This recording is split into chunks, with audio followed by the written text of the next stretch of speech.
Arini Damayanti adalah gambaran wanita karir yang sukses di usianya yang menginjak 32 tahun.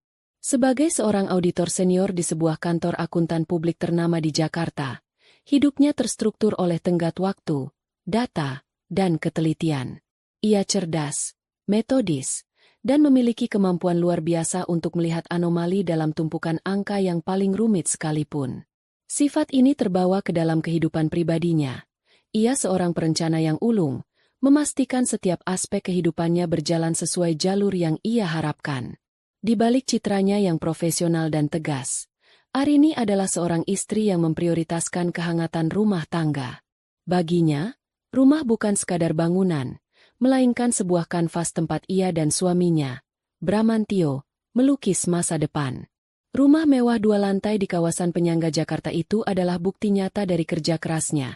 Dibeli dengan bonus tahunan dan sebagian dana dari warisan almarhum ayahnya. Sebuah fakta yang ia simpan sebagai fondasi aman bagi keluarga mereka. Bramantio, atau Bram, adalah sosok suami yang tampak sempurna di mata orang lain. Berusia 35 tahun, ia memiliki pembawaan yang ramah, mudah bergaul, dan pandai menempatkan diri. Ia menjalankan sebuah usaha pemasok alat-alat kantor skala menengah, sebuah bisnis yang cukup untuk memberikan mereka kehidupan yang nyaman, namun tidak secepat laju karir Arini. Di dalam dirinya, tersembunyi rasa tidak aman yang tidak pernah ia utarakan. Ia merasa sedikit tertinggal oleh pencapaian istrinya dan mendambakan sebuah lompatan besar yang bisa membuktikan nilainya. Sebuah jalan pintas menuju kekayaan dan pengakuan yang menurutnya pantas ia dapatkan. Pesonanya adalah modal utamanya. Namun di baliknya ada kerapuhan ego yang membuatnya rentan terhadap sanjungan dan godaan. Lalu ada Rika, seorang janda berusia 34 tahun yang baru beberapa bulan terakhir masuk ke dalam lingkaran pertemanan Bram. Dengan status jandanya, ia memproyeksikan citra wanita mandiri yang tangguh namun butuh perlindungan. Kenyataannya, Rika adalah seorang oportunis yang terlatih. Setelah suaminya meninggal dan hanya menyisakan sedikit warisan, ia secara aktif mencari target baru. Ia ahli dalam membaca kelemahan pria. Ia melihat kehausan Bram akan validasi dan pengakuan. Dengan pujian yang tepat sasaran dan penampilan yang selalu terawat, ia memposisikan dirinya sebagai antitesis dari Arini yang sibuk. Rika tidak mencari cinta, ia mencari tiket menuju keamanan finansial, dan ia melihat tiket itu tercetak tebal di dahi Bramantio, pria yang ia yakini memiliki istri kaya dan aset yang melimpah. Ketiga insan ini terhubung dalam sebuah takdir yang akan segera terkuak, dipicu oleh sebuah perjalanan dinas yang seharusnya menjadi rutinitas biasa, namun malah menjadi awal dari sebuah badai pengkhianatan. Layar laptop di hadapan Arini menampilkan deretan angka final dari laporan audit klien di Surabaya. Pukul 9 malam di kamar hotel yang steril, ia merasakan kelegaan yang luar biasa. Proyek audit selama 2 minggu yang seharusnya selesai lusa, berhasil ia rampungkan lebih cepat. Efisiensi adalah keahliannya. Jari-jarinya berhenti menari di atas papan ketik. Keheningan kamar hotel tiba-tiba terasa begitu pekat. Begitu kontras dengan kehangatan rumah yang selalu ia rindukan setiap kali bertugas. Ia meraih ponselnya, membuka galeri foto. Di sana ada foto Bram yang sedang tersenyum lebar saat mereka merayakan ulang tahun pernikahan ke-5 bulan lalu. Senyum yang selalu berhasil membuatnya merasa utuh. Rindu itu menusuk, lebih tajam dari biasanya. Seharusnya ia baru pulang 2 hari lagi, sesuai jadwal tiket pesawat yang dipesankan kantor. Namun, sebuah ide cemerlang mulai terbentuk di benaknya. Kenapa tidak pulang besok? Ia bisa mengambil penerbangan paling pagi. Ia membayangkan wajah terkejut Bram saat ia muncul di depan pintu, membawakan sarapan favoritnya. Senyumnya mengembang. Kejutan ini akan sepadan dengan semua lelahnya. Tanpa pikir panjang, ia membuka aplikasi pemesanan tiket. Ada 1 kursi tersisa di penerbangan pukul 6 pagi menuju Jakarta. Takdir, pikirnya. Ia segera menyelesaikan pembayaran dan dalam sekejap, rencana kepulangannya berubah. Setelah membereskan laptop dan dokumen ke dalam tas kerja, ia mengirim pesan singkat kepada Bram. Sayang, kerjaan di sini lancar. Mungkin besok bisa selesai lebih cepat dari jadwal. Kamu apa kabar? Ia sengaja tidak menyebutkan rencananya. Ia ingin ini menjadi kejutan murni. Beberapa menit kemudian, balasan dari Bram masuk. Syukurlah kalau lancar. Aku baik. Cuma kangen aja. Di sini agak sibuk. Banyak pesanan baru. Jaga kesehatannya. Jangan telat makan. Arini tersenyum membaca pesan itu. Sibuk bekerja. Tentu saja. Bram adalah pria yang bertanggung jawab. Ia sama sekali tidak menaruh curiga pada jeda waktu balasan atau pilihan kata yang sedikit lebih formal dari biasanya. Baginya, itu adalah tanda bahwa suaminya sedang fokus pada pekerjaannya, sama seperti dirinya. Keesokan paginya, sebelum menuju bandara, Arini menyempatkan diri mampir ke sebuah pusat perbelanjaan yang sudah buka. Ia teringat Bram pernah beberapa kali menunjukkan sebuah foto jam tangan di ponselnya. Model yang elegan, merek ternama, dengan harga yang cukup mahal. Bram tidak pernah memintanya. Hanya bergumam bahwa suatu saat nanti ia akan membelinya sendiri jika bisnisnya sudah semakin besar. Arini menuju ke toko jam tangan yang ia tahu menjual merek tersebut. "Selamat pagi, Ibu. Ada yang bisa dibantu?" Sapa seorang pramuniaga dengan ramah. "Saya cari jam tangan pria. Merek ini, seri yang ini," kata Arini sambil menunjukkan gambar di ponselnya.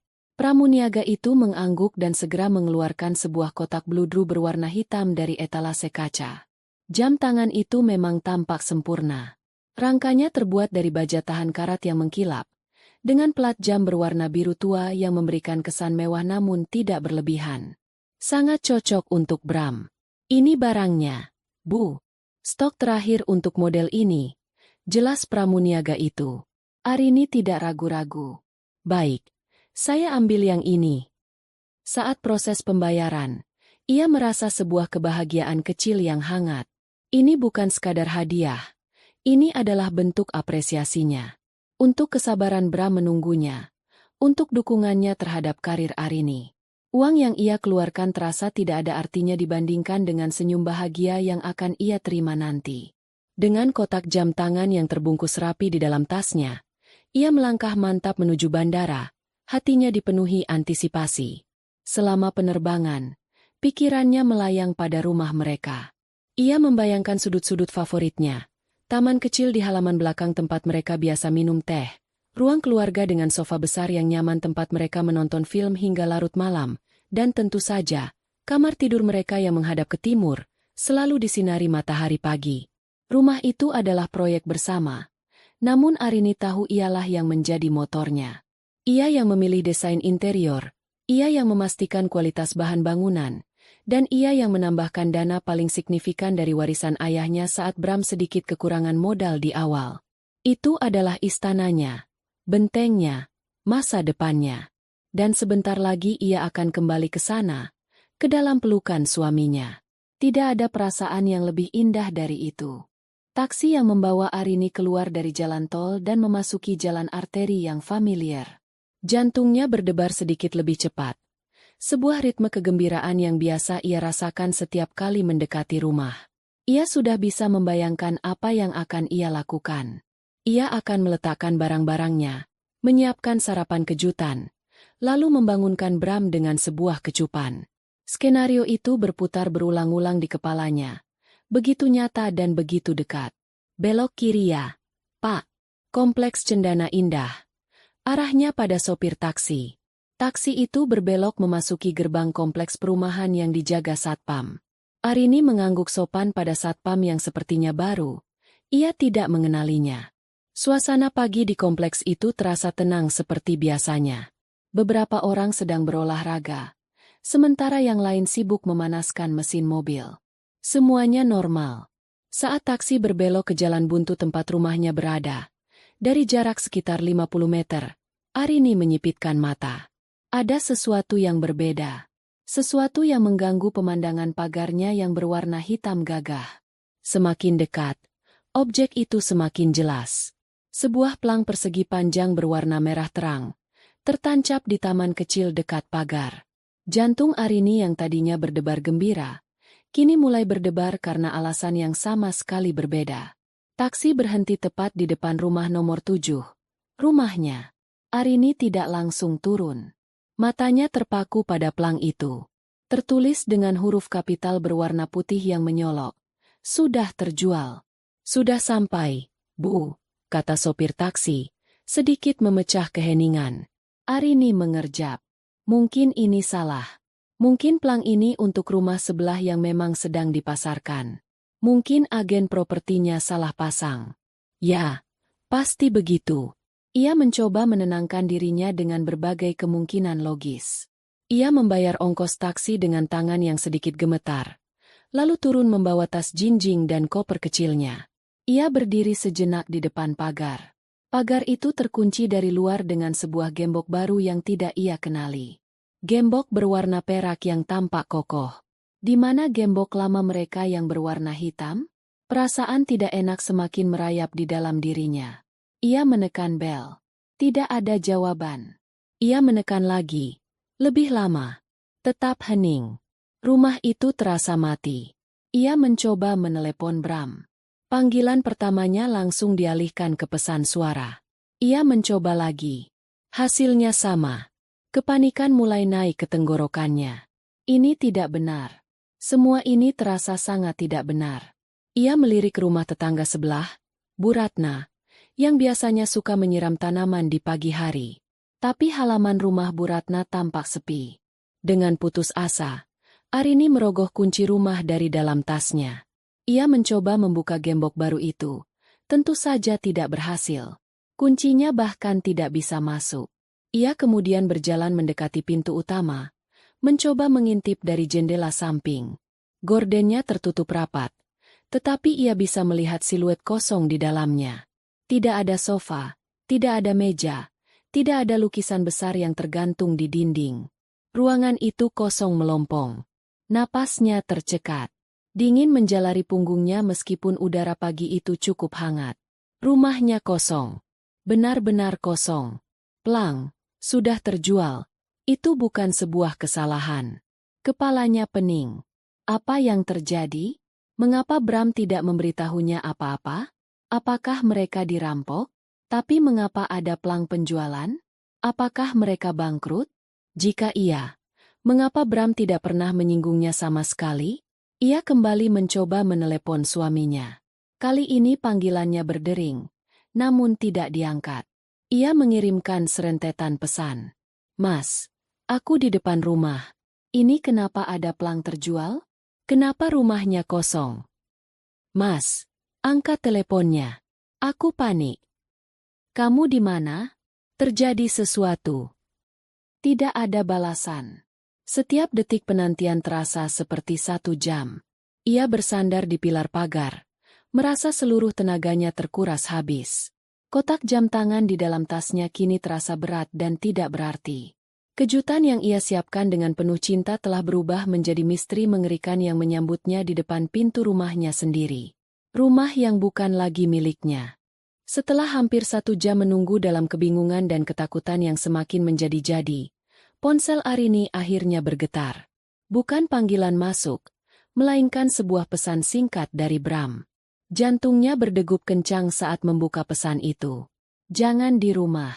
Ketemu di kafe Cempaka. 1 jam lagi. Hanya itu. Tidak ada penjelasan.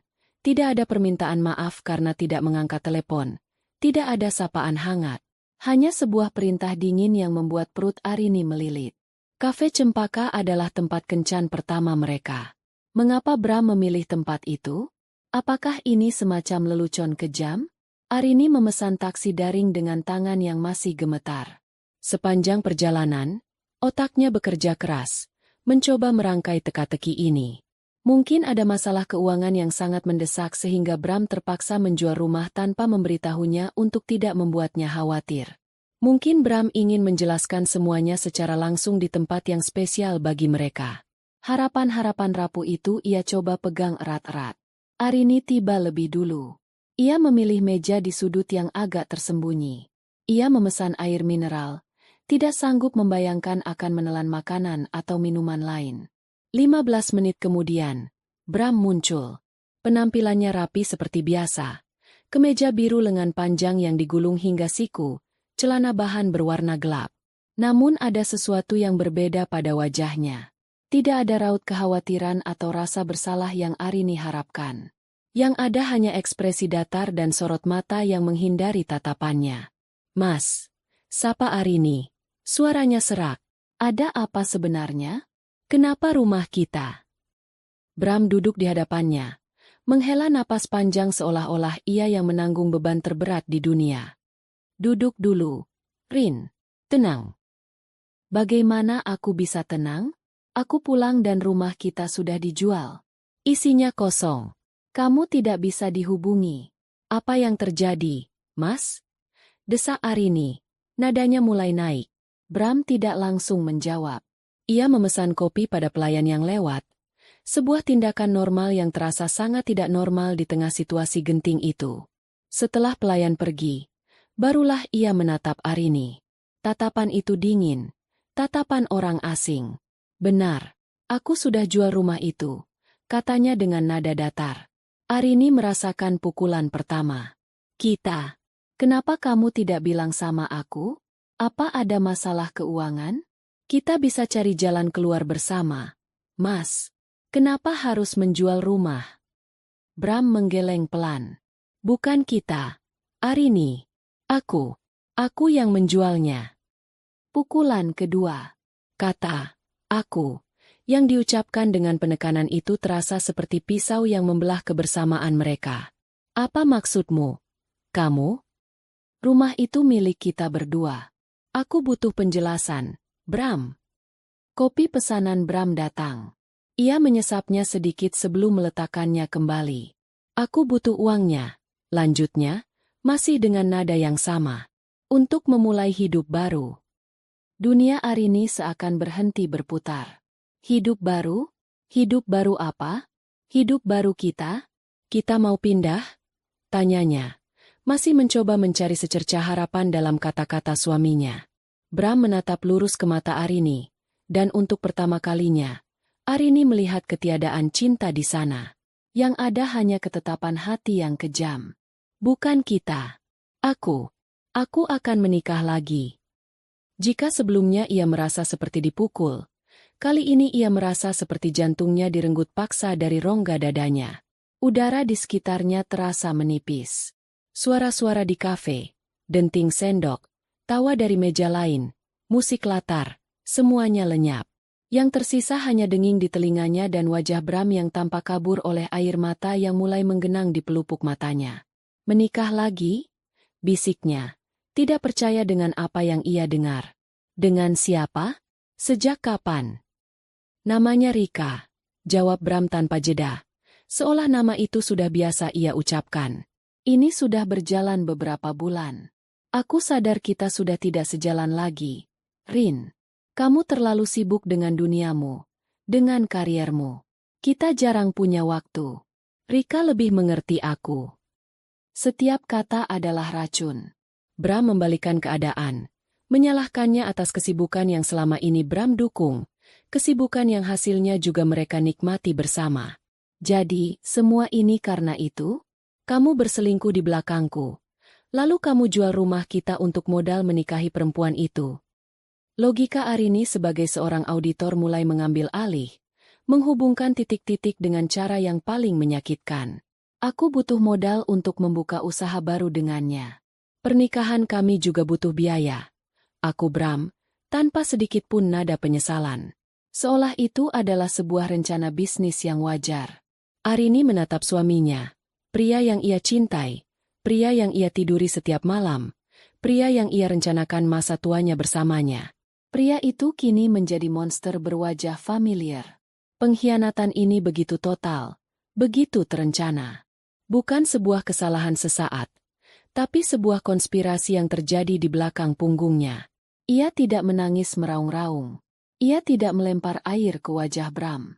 Sebuah kekosongan dingin dan tajam menusuk dadanya. Logika dan emosi berperang di dalam kepalanya. Bagaimana bisa ia menjual rumah itu sendirian? Dokumen? Tanda tangan? Tanda tangan. Bisiknya lirih. Bram tampak sedikit tidak nyaman untuk pertama kalinya. "Itu sudah kurus." Jawaban yang mengelak itu sudah cukup bagi Arini. Ia tahu apa artinya. Dipalsukan. Pengkhianatan itu kini bukan hanya soal hati, tapi juga soal kriminalitas. Arini berdiri. Kakinya terasa seperti jeli, tapi ia memaksanya untuk tegak. Ia menatap Bram untuk terakhir kalinya, bukan dengan tatapan istri yang terluka, tetapi dengan tatapan dingin seorang auditor yang baru saja menemukan penipuan besar. "Aku mengerti sekarang," katanya dengan suara yang anehnya terdengar stabil. Ia berbalik dan berjalan keluar dari kafe itu, meninggalkan Bram yang termangu, mungkin terkejut karena tidak ada drama air mata seperti yang ia bayangkan. Arini berjalan tanpa tujuan di trotoar yang ramai. Ia tidak merasakan apa-apa selain kehampaan. Kejutan yang ia siapkan, rumah yang ia bangun, cinta yang ia pupuk, semuanya telah dibakar habis dalam satu pagi oleh pria yang sama yang pernah berjanji untuk melindunginya selamanya. Tapi di dasar kehampaan itu, sebuah bara kecil mulai menyala. Bara kemarahan. Bara keinginan untuk membalas. Pukulan ini tidak akan membuatnya jatuh. Pukulan ini akan menjadi bahan bakar untuk membuatnya bangkit dan merebut kembali semua yang telah dirampas darinya. Arini berjalan menyusuri trotoar tanpa arah. Suara klakson mobil, deru motor, dan obrolan orang-orang di sekitarnya menjadi kebisingan latar yang tidak berarti. Ia merasa seperti berada di dalam sebuah gelembung kaca, terisolasi dari dunia yang terus berputar normal seolah tidak ada malapetaka yang baru saja menimpanya. Setiap langkah terasa berat, seolah kakinya menancap di aspal. Pengakuan Bram di kafe tadi terus terngiang di kepalanya. Setiap kata menjadi gema yang menyakitkan. "Aku akan menikah lagi. Namanya Rika. Kamu terlalu sibuk." Ia tidak tahu sudah berapa lama ia berjalan ketika akhirnya ia berhenti di sebuah halte bus. Ia duduk di bangku besi yang dingin, memeluk tasnya erat-erat. Di dalam sana, kotak jam tangan itu terasa seperti sebuah batu, sebuah monumen kebodohannya. Air mata yang sedari tadi ia tahan akhirnya luruh juga. Bukan tangisan meraung-raung, melainkan aliran sunyi yang membasahi pipinya. Tangisan untuk 5 tahun pernikahan yang musnah. Tangisan untuk kepercayaan yang dihancurkan tanpa sisa.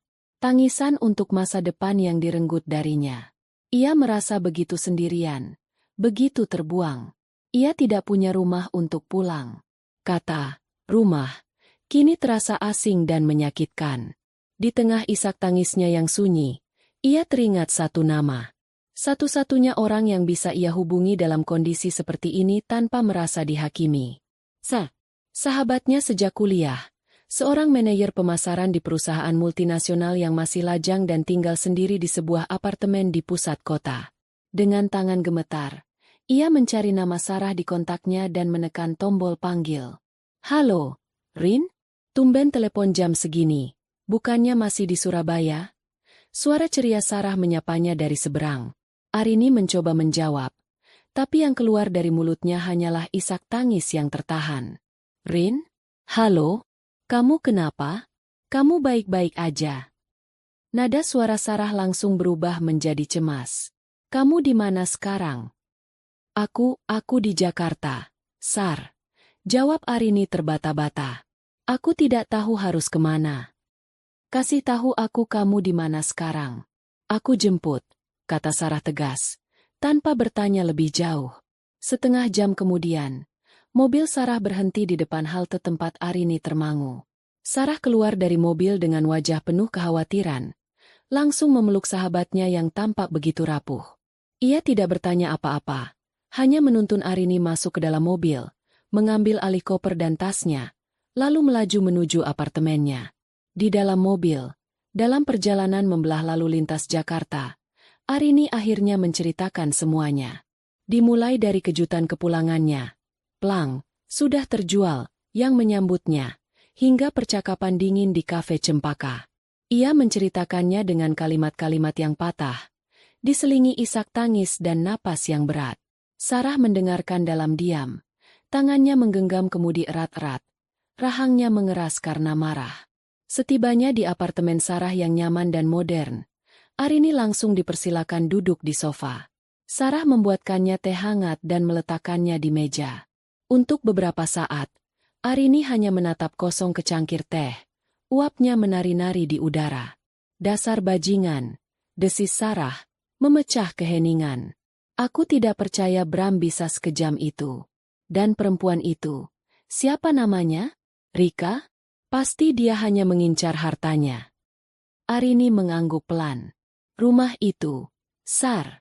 Ada sebagian uang warisan ayahku di sana. Bram tahu itu. Ini bukan cuma soal selingkuh, Rin. Ini sudah penipuan.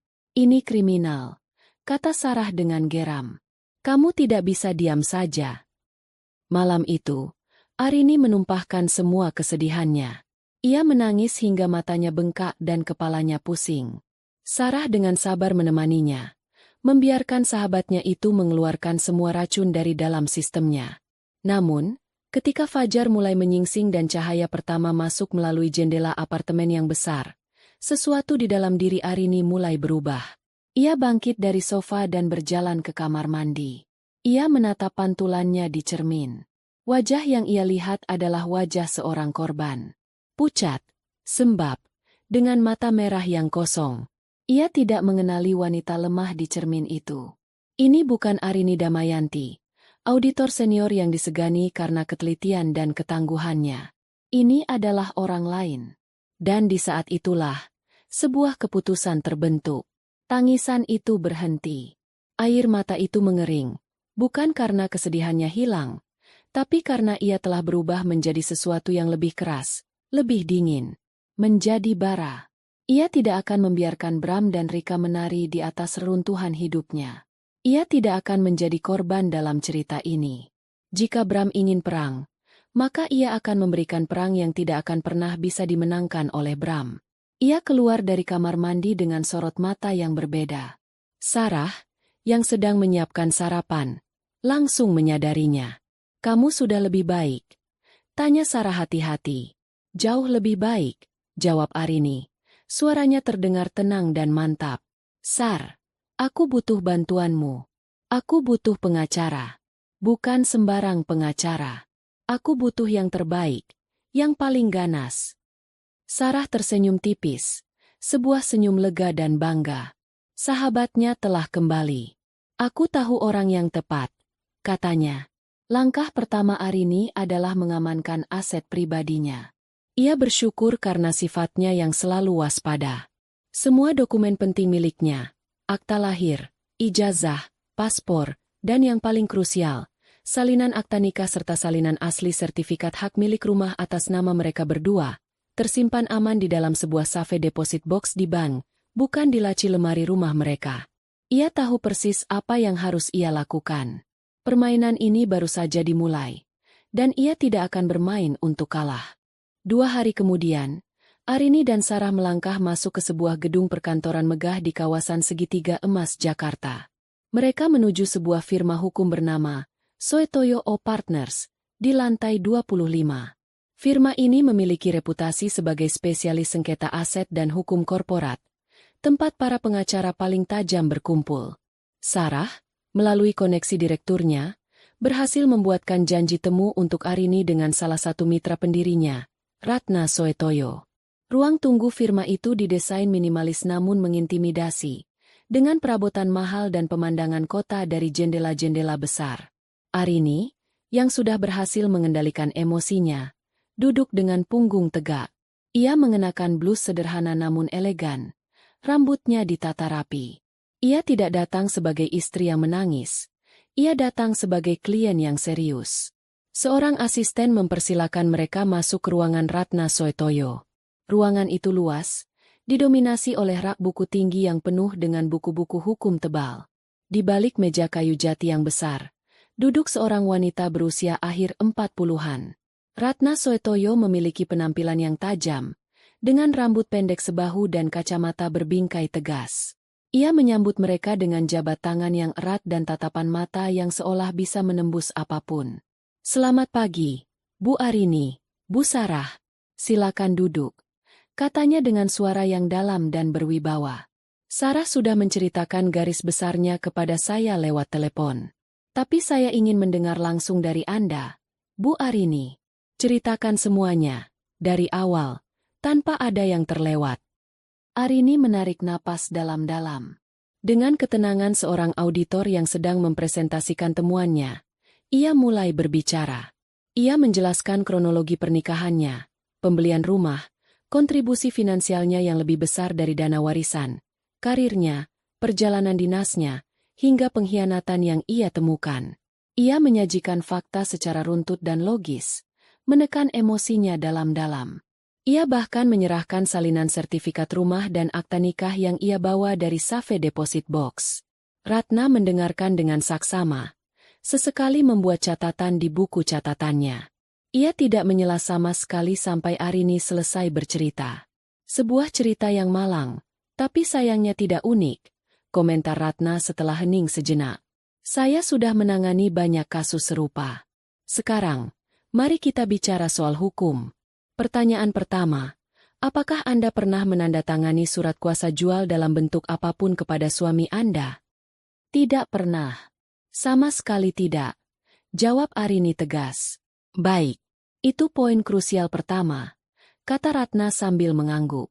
Itu artinya, hampir bisa dipastikan tanda tangan Anda pada akta jual beli, AJB, itu dipalsukan. Ini membawa kita dari ranah hukum perdata ke ranah hukum pidana. Ratna menyandarkan punggungnya ke kursi. Langkah pertama yang akan kita lakukan adalah mendapatkan salinan resmi AJB tersebut dari kantor notaris Pat yang membuatnya. Tim saya akan segera mengurusnya. Setelah itu, kita akan membawanya ke ahli grafologi forensik untuk mendapatkan surat keterangan resmi bahwa tanda tangan itu memang palsu. Setelah itu terbukti, apa langkah selanjutnya? Tanya Arini. Setelah bukti pemalsuan ada di tangan kita punya dua jalur serangan, jelas Ratna sambil mengangkat dua jarinya. Jalur pidana, kita bisa melaporkan suami Anda, Bramantio, atas dasar pasal 263 KUHP tentang pemalsuan surat, dengan ancaman hukuman hingga 6 tahun penjara. Ditambah pasal 372 tentang penggelapan, karena ia menjual aset bersama dan menggunakan hasilnya untuk kepentingan pribadi, ancamannya 4 tahun penjara.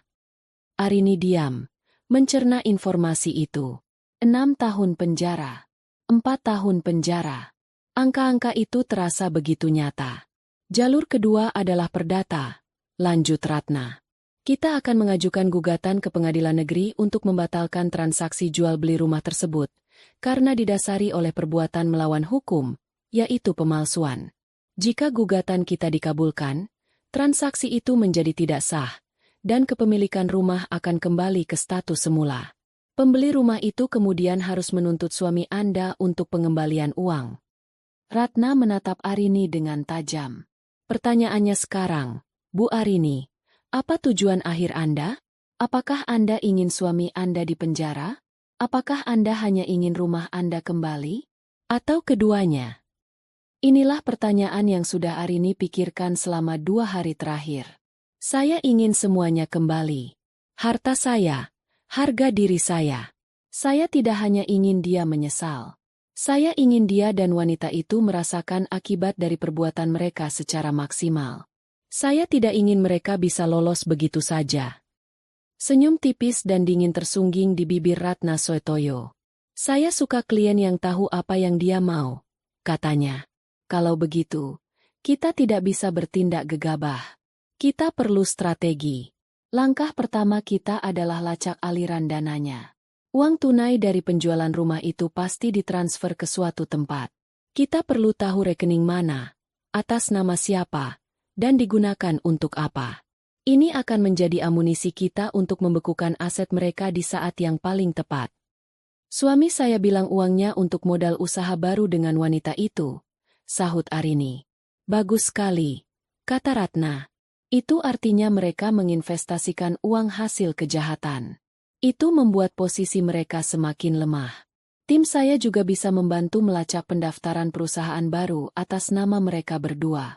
Kita akan kumpulkan semua bukti ini secara diam-diam.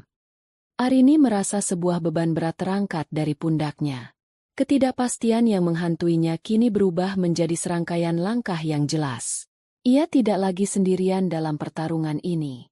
Di hadapannya duduk seorang jenderal yang siap memimpin pasukannya ke medan perang. Ia kini memiliki benteng pertahanan hukum yang kokoh. Baik, Bu Ratna. Lakukan apa yang harus dilakukan. Biaya bukan masalah, kata Arini dengan mantap. Ia meninggalkan kantor hukum itu dengan perasaan yang sama sekali berbeda dari saat ia datang. Ketakutan telah digantikan oleh kekuatan. Kesedihan telah diubah menjadi strategi. Ia akan membiarkan Bram dan Rika menikmati kebahagiaan sesaat mereka. Ia akan membiarkan mereka membangun istana pasir mereka. Sebelum ia datang dengan gelombang pasang yang akan menyapu bersih semuanya tanpa sisa. Malam itu, apartemen Sarah tidak lagi terasa seperti tempat perlindungan bagi orang yang patah hati. Tempat itu telah bertransformasi menjadi sebuah markas komando. Di atas meja kopi, terbentang sebuah papan tulis putih kecil yang mereka beli sore tadi. Di atasnya, Arini mulai menuliskan poin-poin penting. Bu Ratna akan mengurus jalur hukum formal, kata Arini kepada Sarah, sambil menggambar sebuah diagram alur. Dia akan melacak AJB, mendapatkan bukti forensik, dan menelusuri aliran dana melalui sistem perbankan. Itu adalah benteng kita. Lalu, apa bagian kita? Tanya Sarah sambil menyeruput tehnya. Matanya fokus pada papan tulis. Bagian kita adalah intelijen dan strategi waktu, jawab Arini. Sorot matanya tajam. Sama seperti saat ia sedang memimpin sebuah rapat audit penting. Bu Ratna bisa menggugat sekarang juga. Tapi apa yang akan terjadi? Bram dan Rika akan panik. Mereka akan mencoba menarik uang tunai, menyembunyikan aset, atau bahkan melarikan diri. Pertarungannya akan jadi berantakan. Arini berhenti sejenak, lalu melanjutkan dengan nada yang lebih dingin. Aku tidak mau pertarungan yang berantakan. Aku mau sebuah eksekusi yang bersih. Sebuah skakmat. Aku tidak mau hanya membuat mereka kaget. Aku mau menghancurkan fondasi dunia yang sedang mereka bangun. Aku mau perempuan itu, Rika, melihat dengan mata kepalanya sendiri bahwa pangeran yang ia agung-agungkan ternyata hanyalah seorang penipu yang akan segera bangkrut dan dipenjara. Sarah mengangguk paham. Jadi, kita biarkan mereka merasa aman. Kita biarkan mereka menghabiskan uang hasil penjualan rumah itu. Tepat, kata Arini. Kita biarkan mereka menuangkan semua uang haram itu ke dalam bisnis baru mereka.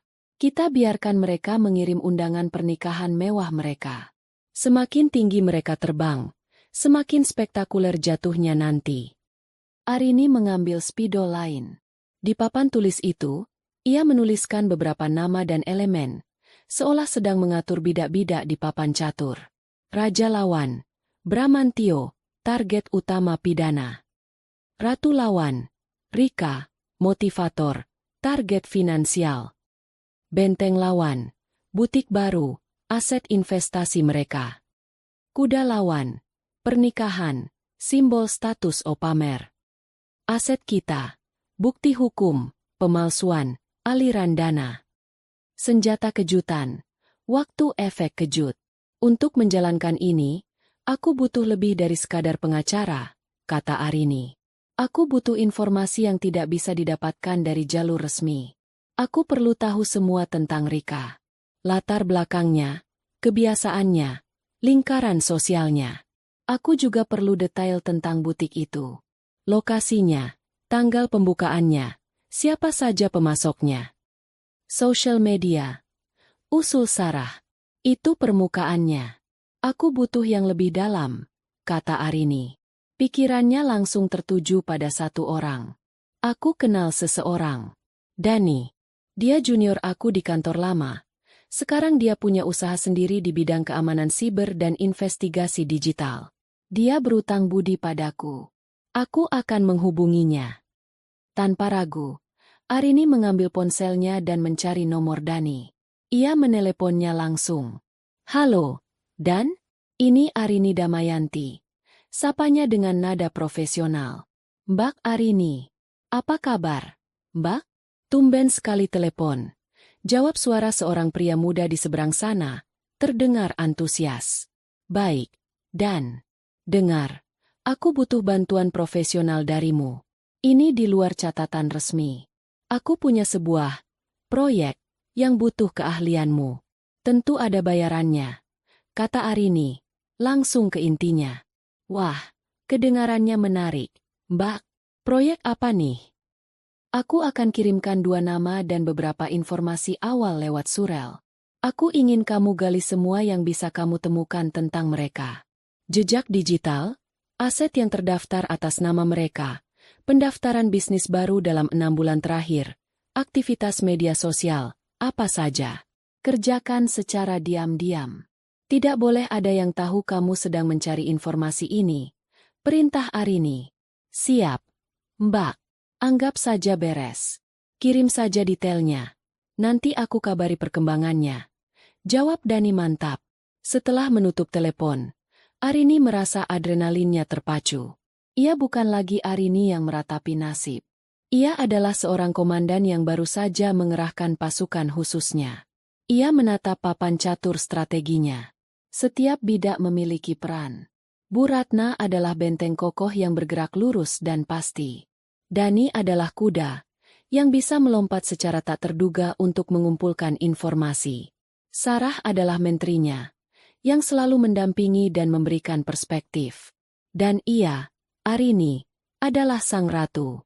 Bidak paling kuat di papan catur yang bisa bergerak ke segala arah, menunggu saat yang tepat untuk mengucapkan skakmat.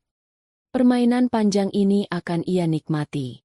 Setiap langkah Bram dan Rika menuju puncak kebahagiaan mereka adalah langkah yang akan ia pantau.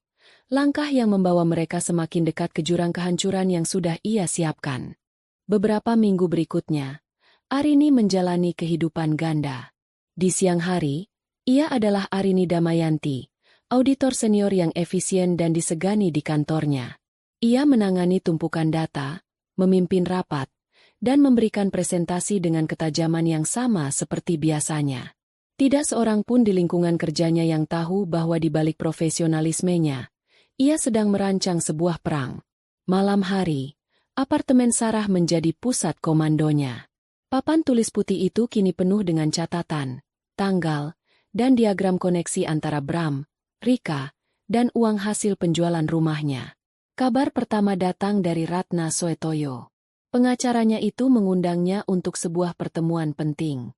Di meja rapat kantor hukum yang dingin, sebuah dokumen tergeletak. Salinan resmi akta jual beli, AJB, rumahnya. Silakan Anda lihat sendiri, Bu Arini, kata Ratna.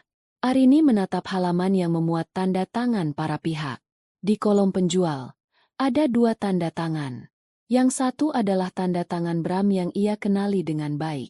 Di bawahnya, tergores sebuah tanda tangan yang canggung, sebuah upaya menyedihkan untuk meniru guratan namanya. Arini D. Goresannya kaku, tekanannya tidak merata, dan sudut kemiringannya salah. Arini tidak merasakan sakit saat melihatnya. Ia hanya merasakan gelombang kemarahan dingin. Ini bukan hanya pemalsuan, ini adalah sebuah penghinaan. Minggu depan, hasil dari laboratorium forensik akan keluar. Tapi saya dan Anda sudah tahu hasilnya, ujar Ratna. Ini adalah bukti kelas A. Tidak terbantahkan. Seminggu kemudian, prediksi Ratna terbukti. Sebuah laporan tebal dari ahli grafologi secara resmi menyatakan bahwa tanda tangan atas nama Arini Damayanti adalah palsu. Bidak kemenangan pertama telah diletakkan dengan kokoh di papan catur. Selanjutnya, giliran Dani yang memberikan laporan. Anak muda cerdas itu mengirimkan sebuah berkas terenkripsi melalui surel.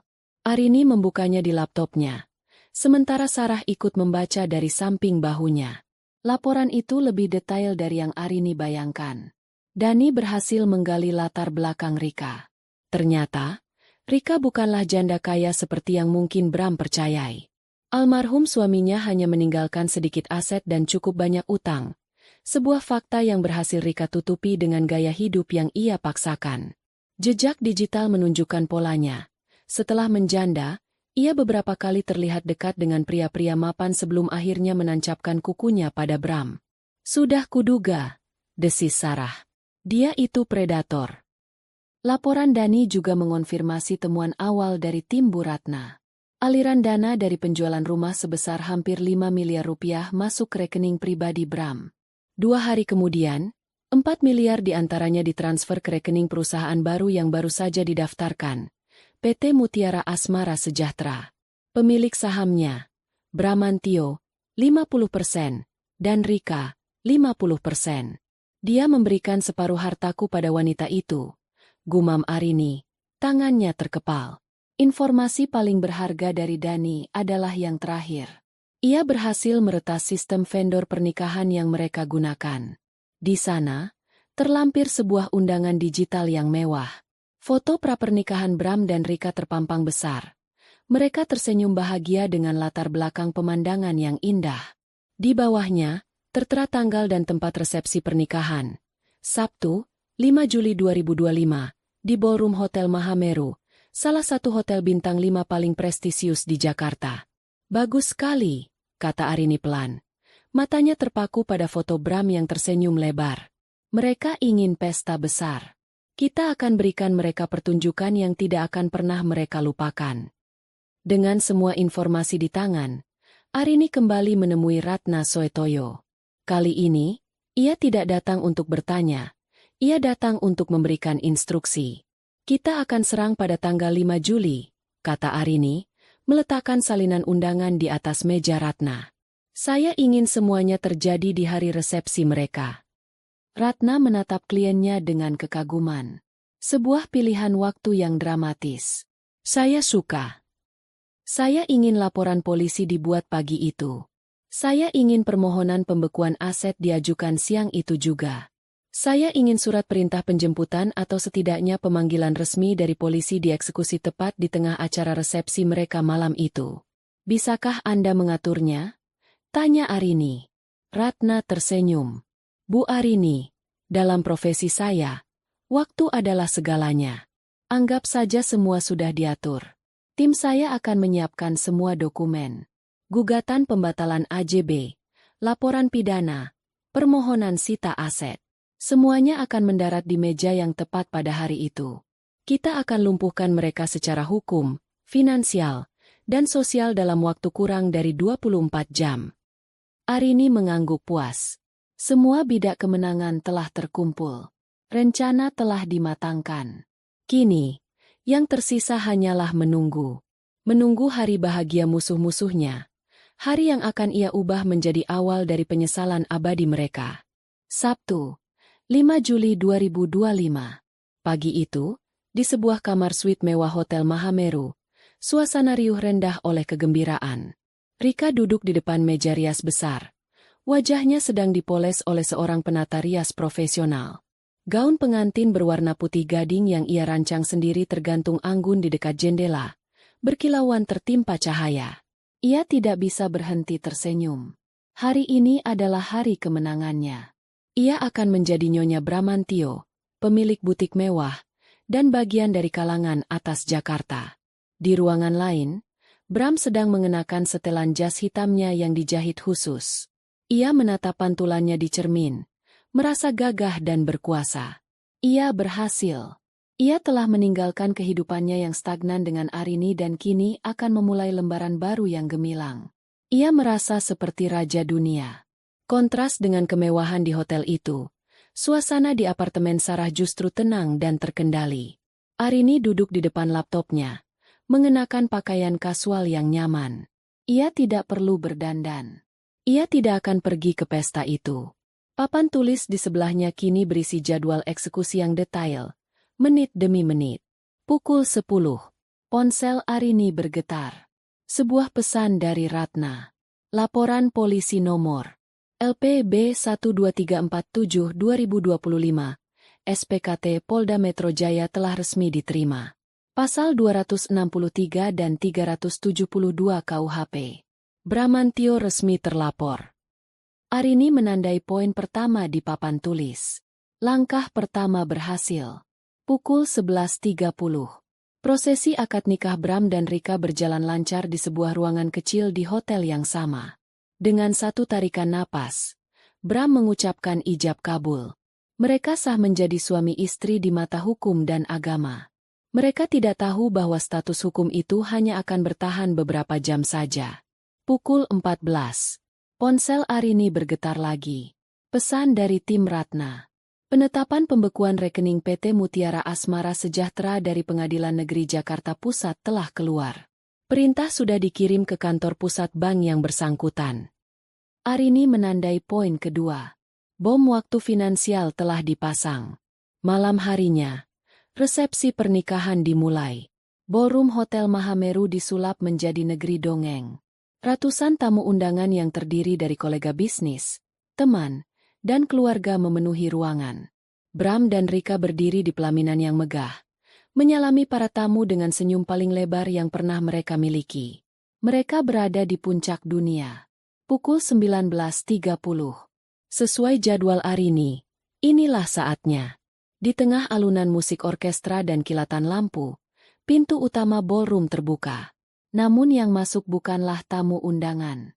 Dua orang pria berpenampilan rapi dengan kemeja batik, didampingi oleh seorang polisi berseragam, melangkah masuk dengan tenang namun pasti.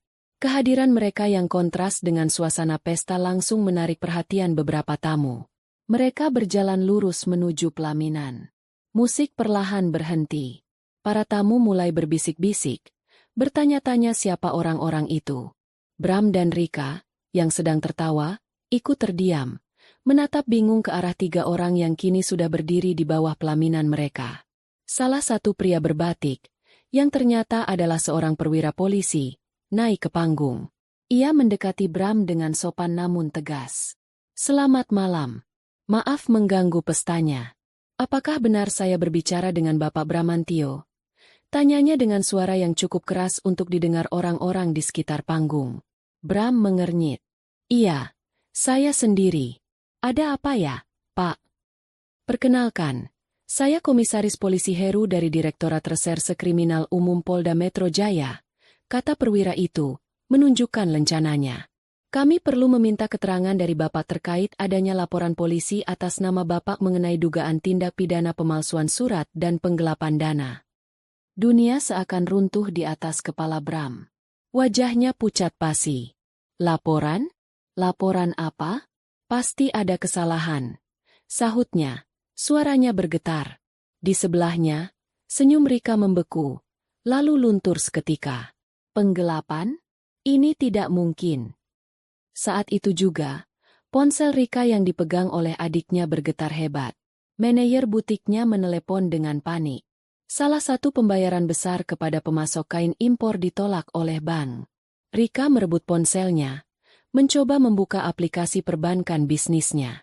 Saldo 4 miliar itu masih ada, tapi ada tulisan merah di bawahnya. Rekening dibekukan atas perintah pengadilan.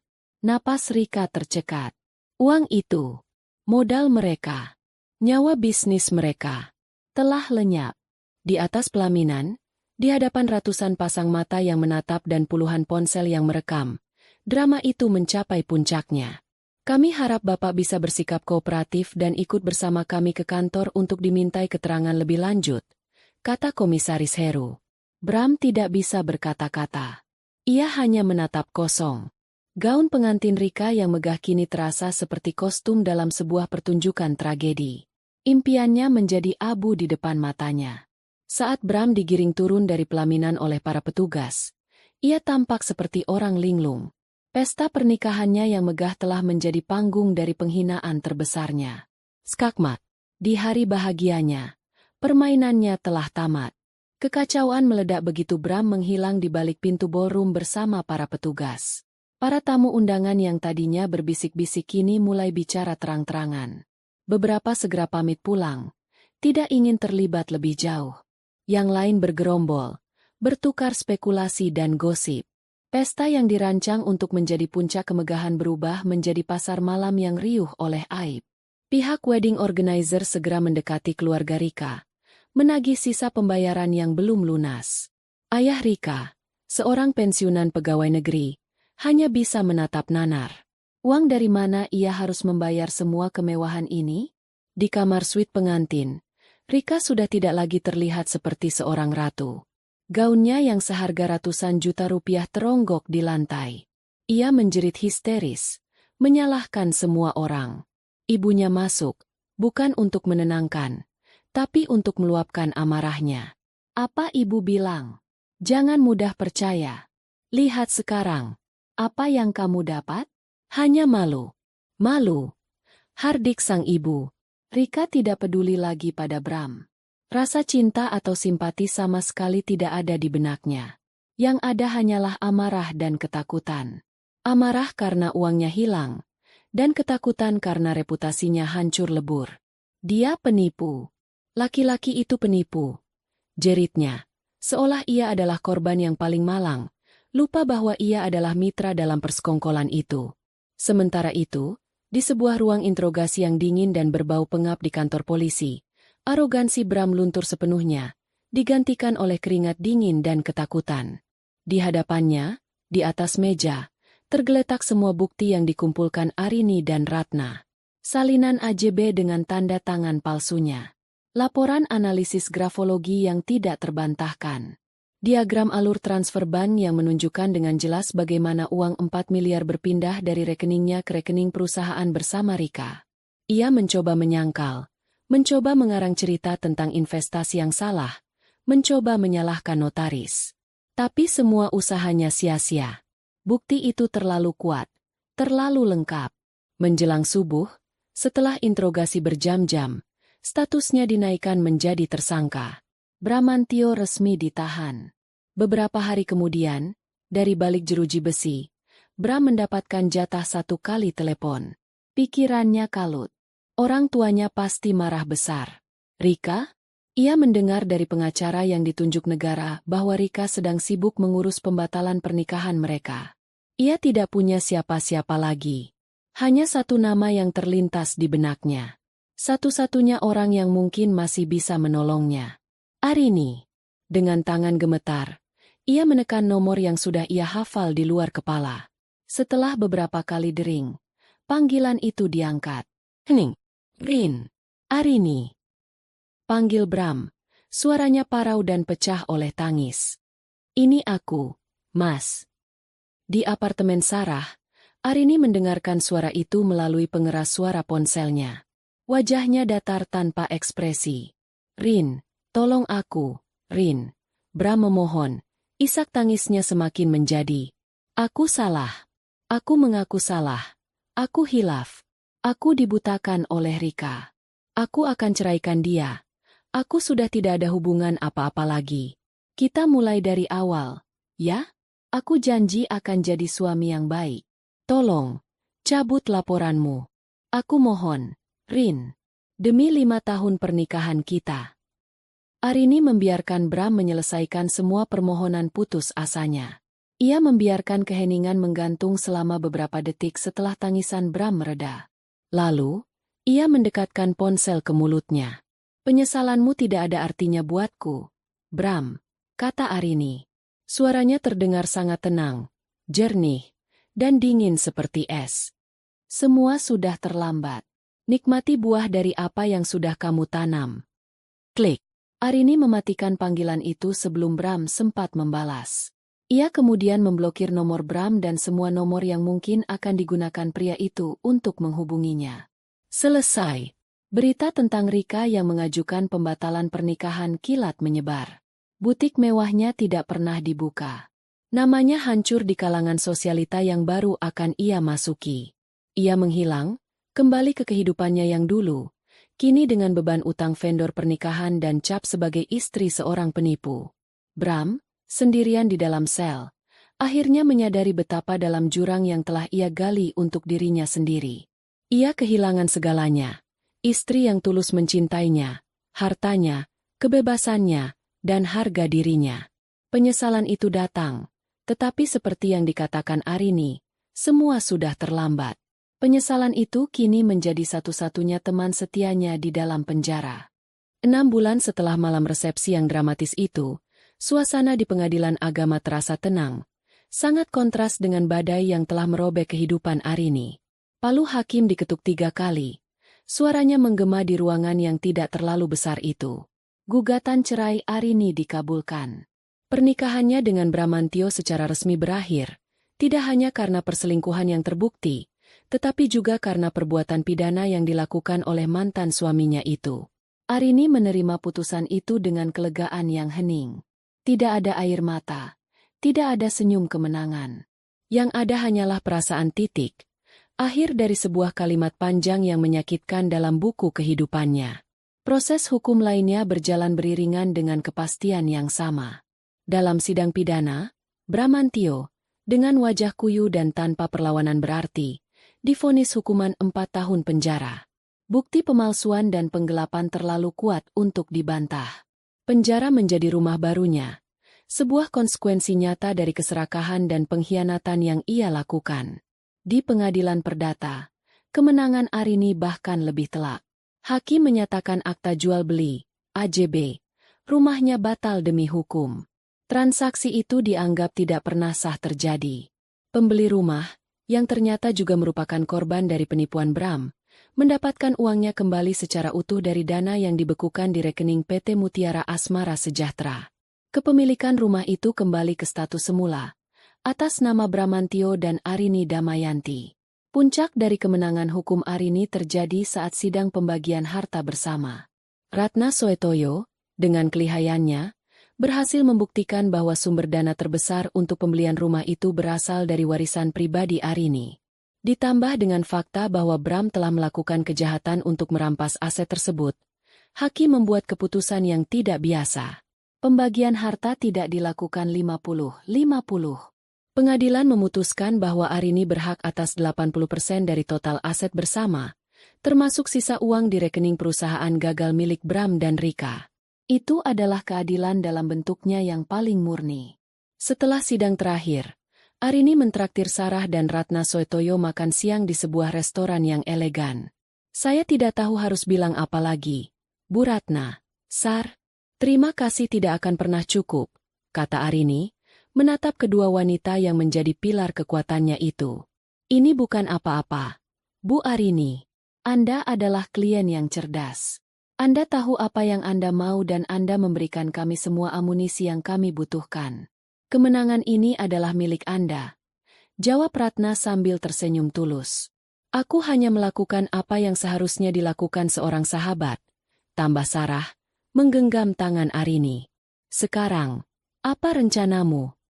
Itulah pertanyaan yang terus berputar di benak Arini. Apa selanjutnya? Beberapa hari setelah semua proses hukum selesai, ia memberanikan diri untuk kembali ke rumah itu sendirian. Ia membuka pagar dengan kunci lamanya, melangkah masuk ke halaman yang rumputnya mulai tumbuh liar. Rumah itu terasa kosong, dingin, dan menyimpan gema kenangan buruk. Ia berdiri di ruang tamu yang hampa, tempat sofa mereka dulu berada. Untuk sesaat, ia merasa sesak. Bayangan tawa Bram, bayangan rencana-rencana mereka, melintas di benaknya. Namun, ia tidak membiarkan perasaan itu menguasainya. Ia menarik napas dalam-dalam, lalu mengembuskannya perlahan. Ini bukan lagi rumah mereka. Ini adalah properti miliknya. Sebuah aset. Saat itulah sebuah ide muncul. Ia tidak akan tinggal di rumah ini dengan semua bebannya. Tapi ia juga tidak akan menjualnya. Ia akan merombaknya. Menghancurkan sekat-sekat yang tidak perlu, mengubah desainnya, mengecatnya dengan warna baru. Ia akan melakukan pembersihan total, bukan hanya dari debu, tapi juga dari energi masa lalu. Selama 3 bulan berikutnya, Arini menyibukkan diri dengan proyek renovasi. Ia menyewa arsitek dan kontraktor, mengawasi setiap detailnya. Dinding kamar tidur mereka yang dulu berwarna krem hangat, kini dibongkar dan diganti dengan jendela kaca besar yang membingkai pemandangan taman. Ruang kerja Bram diubah menjadi perpustakaan mini yang nyaman dengan rak buku setinggi langit-langit. Dapur diperluas, menjadi ruang terbuka yang menyatu dengan ruang makan. Ia menyingkirkan semua perabotan lama, semua barang yang mengingatkannya pada kehidupan sebelumnya. Di sela-sela kesibukan renovasi, Arini juga membuat keputusan besar dalam karirnya. Ia mengajukan pengunduran diri dari kantor akuntan tempatnya bekerja. Ia menggunakan sisa dana hasil pembagian aset untuk menyewa sebuah kantor kecil dan mendirikan firma konsultannya sendiri, Ed Consulting. Ia akan menggunakan keahliannya untuk dirinya sendiri, membangun kerajaannya sendiri dari nol. 1 tahun setelah hari di mana ia menemukan plang, sudah terjual. Itu, Arini berdiri di ruang tamunya yang baru. Rumah itu terasa sama sekali berbeda. Terang, lapang, dan modern. Tidak ada lagi jejak Bramantio di sana. Yang ada hanyalah cerminan dari kepribadian Arini, elegan, kuat, dan efisien. Malam itu, ia tidak sendirian. Sarah, Dani, dan beberapa teman dekatnya datang untuk acara syukuran kecil. Setelah para tamunya pulang, Arini berdiri sendirian di dekat jendela besar yang menghadap ke taman belakang yang kini tertata rapi. Ia memegang secangkir teh hangat, merasakan uapnya menyentuh wajahnya. Ia tidak lagi merasakan kemarahan atau kesedihan. Perasaan yang ada kini adalah kedamaian. Sebuah kedamaian utuh yang datang dari dalam, yang tidak bergantung pada kehadiran orang lain. Ia telah melalui api pengkhianatan dan keluar dengan menempa ulang dirinya sendiri. Luka-luka itu mungkin meninggalkan bekas, tetapi bekas luka itu adalah pengingat akan pertempuran yang telah ia menangkan. Kemenangan terbesarnya bukanlah merebut kembali rumah atau hartanya. Kemenangan terbesarnya adalah ketika ia berhasil merebut kembali dirinya sendiri, utuh, dan bahkan lebih kuat dari sebelumnya. Sambil menatap langit malam dari rumahnya, lembaran baru dalam hidupnya kini benar-benar telah ia buka, dan ia sendiri yang akan menulis setiap kata di dalamnya. 3 tahun setelah palu hakim terakhir diketuk, lanskap kehidupan Arini Damayanti telah berubah sepenuhnya, jauh melampaui apa yang pernah ia bayangkan. Pagi itu, di kantornya yang terletak di lantai 30 sebuah gedung pencakar langit di pusat distrik bisnis Jakarta, Arini sedang menyelesaikan rapat dengan klien terbarunya, seorang konglomerat muda yang ingin melakukan audit internal sebelum perusahaannya melantai di bursa. Analisis Anda mengenai potensi risiko di divisi logistik kami benar-benar membuka mata, Bu Arini, kata klien itu sambil menjabat tangannya dengan erat. Tajam, efisien, dan langsung ke titik. Saya sudah mendengar banyak tentang reputasi Ed Consulting, dan sekarang saya paham kenapa. Arini tersenyum tipis, sebuah senyum yang kini memancarkan kepercayaan diri yang tenang. Sudah menjadi tugas saya untuk melihat apa yang tidak terlihat. Pak, terima kasih atas kepercayaannya. Setelah kliennya pergi, Arini berdiri sejenak di depan jendela kantornya yang membentang dari lantai ke langit-langit. Pemandangan kota Jakarta terhampar di bawahnya. Sebuah jalinan beton dan baja yang sibuk dan dinamis. Ed Consulting, firma yang ia bangun dari nol dengan dana hasil perjuangannya, kini menjadi salah satu firma butik paling dihormati di bidangnya. Ia tidak lagi mengejar target untuk orang lain. Ia membangun warisannya sendiri, bata demi bata, klien demi klien. Reputasinya dibangun di atas integritas dan ketajaman yang tak tertandingi. Sebuah antitesis dari jalan pintas dan penipuan yang pernah hampir menghancurkan hidupnya. Kembali ke mejanya yang terbuat dari kayu solid, asistennya masuk dan meletakkan beberapa pucuk surat yang baru datang. Di antara tagihan dan surat bisnis, ada satu amplop yang membuatnya berhenti sejenak. Amplop berwarna putih gading itu ditulis tangan, dan meskipun ia tidak mengenali tulisannya, nama pengirim di bagian belakang membuatnya mengerti. Keluarga Bramantio. Dengan napas yang stabil, ia membuka surat itu. Tulisan tangan itu milik Ibu Bram, berisi permohonan maaf yang panjang dan penuh penyesalan atas perbuatan putranya. Inti dari surat itu adalah sebuah kabar. Bram akan segera bebas bersyarat bulan depan setelah mendapatkan remisi. Di dalam penjara, tulis ibunya, Bram telah banyak merenung dan berubah menjadi pribadi yang lebih religius. Penyesalannya begitu dalam. Dan harapan terbesarnya setelah bebas adalah mendapatkan kesempatan untuk bertemu Arini, untuk memohon maaf secara langsung. Arini membaca surat itu sampai selesai, lalu meletakkannya di atas meja.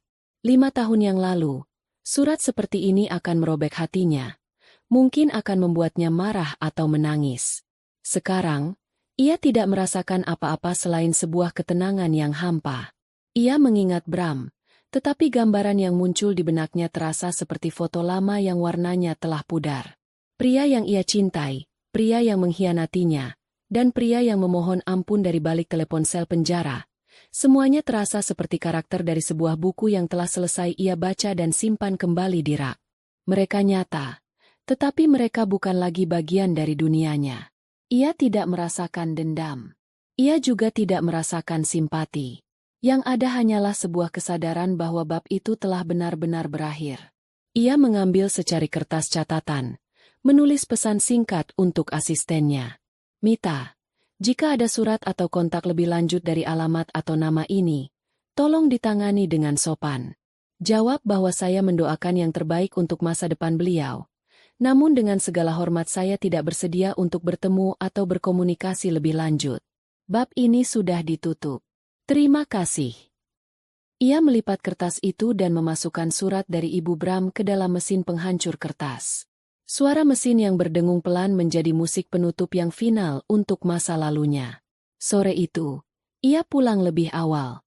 Rumahnya, yang pernah menjadi monumen pengkhianatan, kini adalah sebuah suaka. Setiap sudutnya memancarkan ketenangan dan kepribadiannya. Ia menghabiskan sisa sore itu di taman belakang, merawat tanaman-tanaman herba yang ia tanam sendiri. Aroma mint dan basil yang menguar di udara terasa begitu menenangkan. Ponselnya berdering. Nama, Sarah, tertera di layar. Halo, Sar. Sapanya hangat. Rin. Coba tebak aku lihat siapa tadi di mal. Suara Sarah terdengar bersemangat seperti biasa. Aku lihat Rika. Kerja jadi pramuniaga di salah satu konter kosmetik. Kelihatannya capek banget. Beda jauh sama gayanya yang dulu selangit. Arini berhenti menyiram tanamannya sejenak. Ia membayangkan wajah Rika. Wanita yang pernah menjadi sumber amarah terbesarnya. Tapi lagi-lagi, tidak ada perasaan puas atau benci yang muncul. Oh ya? Jawabnya dengan nada netral. Semoga dia baik-baik saja. Jawaban itu membuat Sarah terdiam sejenak, lalu tertawa kecil. Kamu benar-benar sudah melewatinya. Ya, aku salut. Hidup terlalu singkat untuk menyimpan beban. Sar, jawab Arini tulus. Setelah menutup telepon, Arini duduk di bangku taman, menatap langit yang mulai berubah warna. Ia tidak lagi merasa sendirian. Ia utuh. Kebahagiaannya tidak lagi sebuah proyek yang harus dibangun bersama orang lain, melainkan sebuah fondasi kokoh yang ia bangun di dalam dirinya sendiri. Ia telah belajar bahwa melepaskan bukan berarti melupakan, tetapi menerima bahwa masa lalu tidak lagi memiliki kuasa untuk menyakiti masa kini.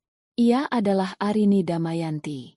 Seorang konsultan, seorang pemilik rumah, seorang teman, seorang wanita yang pernah jatuh begitu dalam tetapi berhasil bangkit lebih tinggi. Lembaran baru dalam hidupnya tidak lagi kosong, melainkan telah terisi dengan kisah-kisah tentang kekuatan, kemandirian, dan kedamaian yang ia tulis dengan tangannya sendiri. Dan ia tahu, masih banyak halaman indah yang menanti untuk diisi.